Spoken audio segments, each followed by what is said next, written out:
पिछले एपिसोड में हमने देखा कि कैसी हो अना?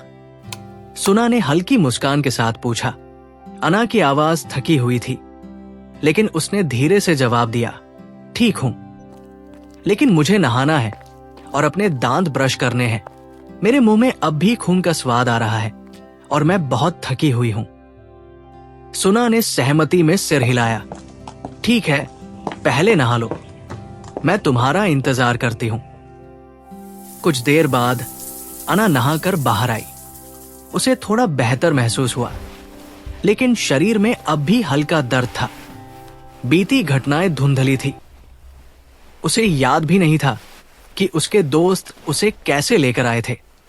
उधर अभी ने सुना से पूछा, अना कैसी है अब? अभी अभी नहाने गई है, सुना ने बताया। अभी ने राहत की सांस ली, लेकिन उसके चेहरे पर चिंता अब भी साफ झलक रही थी। अच्छा है, उसे आराम करने दो। अना बिस्तर पर लेटी बीती यादों को जोड़ने की कोशिश कर रही थी। अंदर से अब भी डर और बेचैनी महसूस हो रही थी। समय के साथ अना की हालत बेहतर होने लगी। उसकी ताकत लौट रही थी और दिमाग भी धीरे धीरे साफ हो रहा था। एक दिन अभी ने रब को फोन किया। रब, कोई जरूरी खबर है? अभी की आवाज गंभीर थी। रब ने धीरे से जवाब दिया, डॉक्टर म्यू ने कुछ लोगों को भेजा था। सुना ने वहां एक स्पाई कैमरा लगाया था।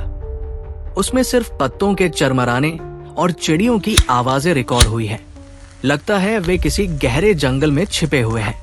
ठीक है, काम जारी रखो, हमें उनके बारे में और जानकारी चाहिए। अभी की आवाज में सख्ती थी। उस रात अना बालकनी में आई। उसने देखा कि अभी सोफे पर सोया हुआ था। उसकी छाती पर एक किताब रखी थी। अना चुपचाप किताब उठाने के लिए झुकी ही थी कि अचानक अभी ने उसका हाथ पकड़ लिया और हल्की आवाज में पूछा, तुम इस किताब को कहाँ ले जा रही थी? अना घबरा गई।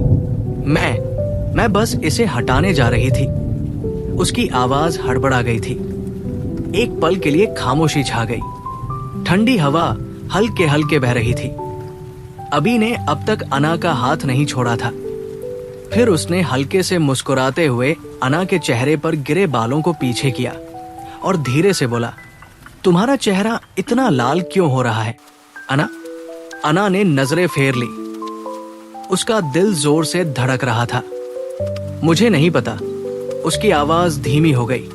अभी ने धीरे से उसके चेहरे को अपनी ओर घुमाया और गहरी नजरों से देखा। आंखें क्यों चुरा रही हो? तुम्हारी धड़कन तेज हो रही है। क्या मैं इसे शांत करने में तुम्हारी मदद करूं? अभी छोड़ो मुझे, कोई देख लेगा।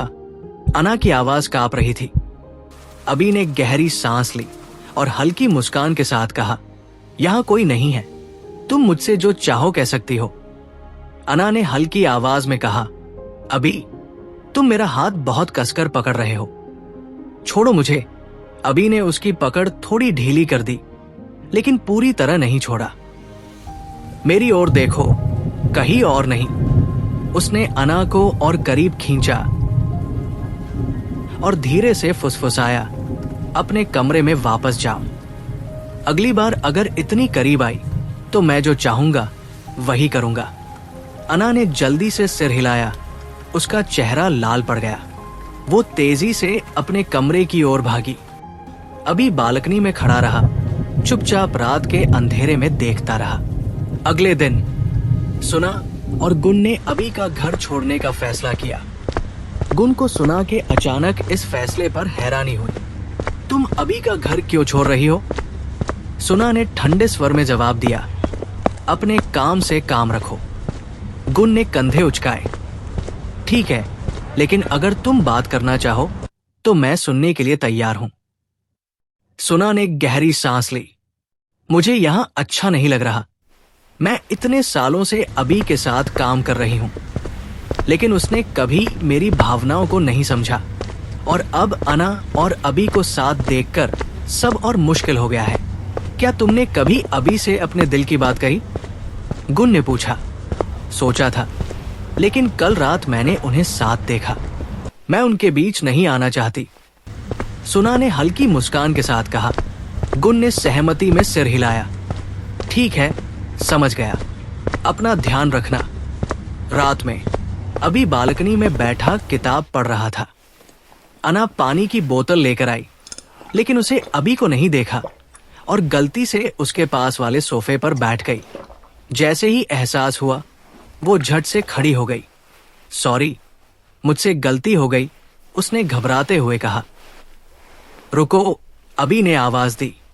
कोई बात नहीं, बैठो और पानी पी लो। अना असहज महसूस कर रही थी, लेकिन बैठ गई। जब वो वापस जाने लगी तो अभी ने हल्की मुस्कान के साथ कहा, क्या तुम हमेशा मेरे बारे में ही सोचती रहती हो? अना चौंक गई। ऐसा कुछ नहीं है। अभी थोड़ा आगे झुका। जब तुम गायब हुई थी तो मैं कितना परेशान था, तुम्हें अंदाजा भी नहीं है। अना की आंखें भर आई। सॉरी, सच में अफसोस है। तुम सो क्यों नहीं रही? अभी ने नरम लहजे में पूछा। मुझे उस साय से डर लग रहा है, और जो कुछ भी हुआ उससे भी, अना ने ईमानदारी से कहा। अभी ने हल्की शरारती मुस्कान के साथ पूछा, तो क्या तुम मेरे साथ सोना चाहती हो? अना घबरा गई। शिट, मैंने ऐसा नहीं कहा। अभी हंस पड़ा। लेकिन तुम मेरे साथ सोना क्यों नहीं चाहती? अभी ने हल्की मुस्कान के साथ कहा।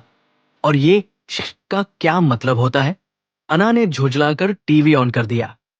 लेकिन जैसे ही स्क्रीन जली, उस पर एक रोमांटिक सीन चल रहा था। अना की सांसें अटक गई। घबराहट में उसने तुरंत चैनल बदलना शुरू कर दिया। अभी ने गौर से देखा। उसकी गर्दन, उसके कान, सब कुछ हल्के गुलाबी हो गए थे। उसकी झिझक इतनी साफ थी कि अभी की मुस्कान और गहरी हो गई। अना, उसने धीरे से पुकारा। अना ने बिना उसकी तरफ देखे जल्दी से जवाब दिया।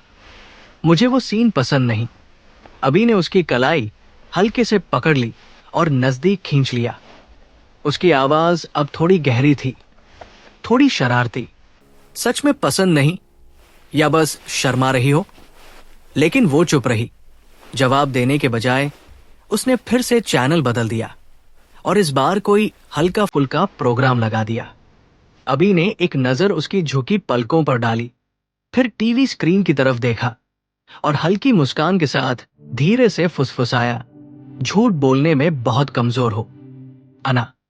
रात गहरी होती गई।